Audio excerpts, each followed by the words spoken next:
I finally got my hands on a red labeled 107.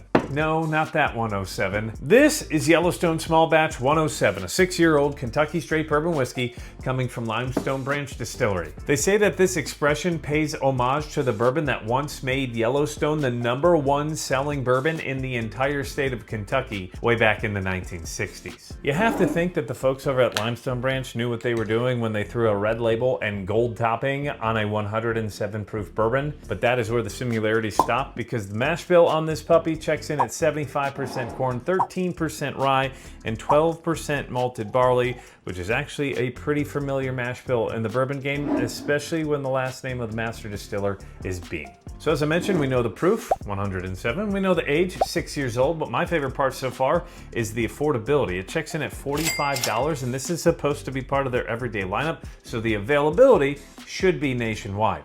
Let's see if it's worth grabbing a bottle.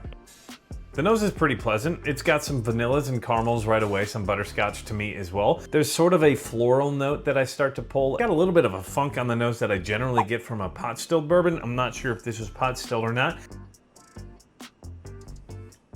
It's got some decent flavor. I get some vanillas, some caramels. It does have a little bit of that pot still funk towards the back end of it on the finish. I think altogether it's a pretty decent bourbon. It's not gonna make my bourbon of the year. Overall at $45, I'm not disappointed. I do wish there was a little more sweetness, but that's really my only critique. I wanna know, what bottle should I review next? Drop that in the comment section below, and we'll see you in that next video. Cheers, y'all.